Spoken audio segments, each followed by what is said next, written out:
ভারতের সাথে মার্কিন সম্পর্কের টানাপোড়েনের মধ্যে নরেন্দ্র মোদীর জন্মদিনে ট্রাম্পের ফোন কি বার্তা দিচ্ছে? দুই বন্ধুর সম্পর্ক কি স্বাভাবিক হচ্ছে, নাকি ৭৫-এর অবসরের কাটা ঘায়ে লবণ ছিটিয়ে দিলেন ট্রাম্প? ৭৫-এর নরেন্দ্র মোদী কি অবসরে যাচ্ছেন, নাকি থাকছেন আগের মতোই?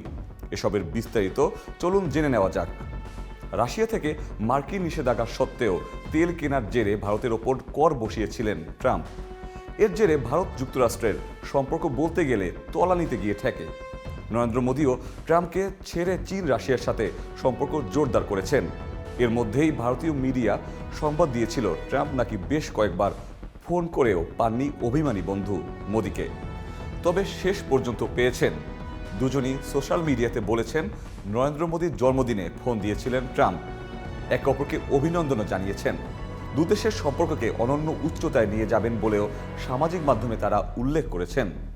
কিন্তু ট্রাম্প মোদীর এই ফোনালাপ কি আসলেই সোশ্যাল মিডিয়ায় দেওয়া স্টেটমেন্টের মতো এত সরল, নাকি বিজেপির ৭৫ বছর বয়স বিতর্কে ভারতীয় প্রধানমন্ত্রীকে বিদায় বার্তা জানিয়ে দিলেন ট্রাম্প? ভারতের ক্ষমতাসীন দল বিজেপিতে গত এক দশকের বেশি সময় ৭৫-এর প্রশ্ন উঠেছে। বিজেপির প্রবীণ কোনো নেতা যখন ওই বয়সে পৌঁছান, তখনই শুরু হয় এ নিয়ে আলোচনা। নরেন্দ্র মোদী নিজেও যখন ২০১৪ সালে বিজেপির প্রধানমন্ত্রী প্রার্থী হন, তখনও উঠেছিল এই আলোচনা। বয়সের সীমারেখা দিয়েই তখন প্রবীণ নেতা লালকৃষ্ণ আদভানি ও মুরালী মনোহর যোশীদের ছড়িয়ে দেওয়া হয়।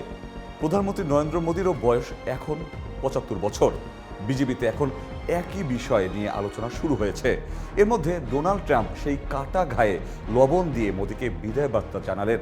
ওয়ালটন এখন দেশের সীমানা পেরিয়ে পৌঁছে গিয়েছে ৫০টিরও বেশি দেশে। ওয়ালটন, ঘরে ঘরে, বিশ্বজুড়ে। প্রধানমন্ত্রী নরেন্দ্র মোদীরও বয়স এখন ৭৫ বছর। বিজেপিতে এখন একই বিষয় নিয়ে আলোচনা শুরু হয়েছে। এর মধ্যে ডোনাল্ড ট্রাম্প সেই কাটা ঘায়ে লবণ দিয়ে মোদীকে বিদায় বার্তা জানালেন কিনা সেই আলোচনাও এখন চলছে। তবে নরেন্দ্র মোদী ৭৫ বছরে অবসর নিচ্ছেন কিনা সেটি এখনও নিশ্চিত নয়। বিজেপি থেকে প্রবীণ নেতাদের ৭৫-এ সরিয়ে দেওয়া হলেও আনুষ্ঠানিকভাবে কখনো এই নিয়মের প্রয়োগ হয়নি।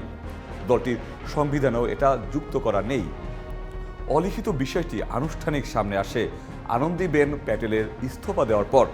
তিনি ২০১৬ সালে গুজরাতের মুখ্যমন্ত্রী পদ থেকে ইস্তফা দেন। সে সময় তিনি বলেছিলেন, নভেম্বরে আমার বয়স ৭৫ বছর হতে চলেছে। আমি বরাবরই বিজেপির আদর্শ, নীতি ও শৃঙ্খলা দ্বারা অনুপ্রাণিত হয়েছি। আজ পর্যন্ত আমি সেটাই অনুসরণ করে আসছি।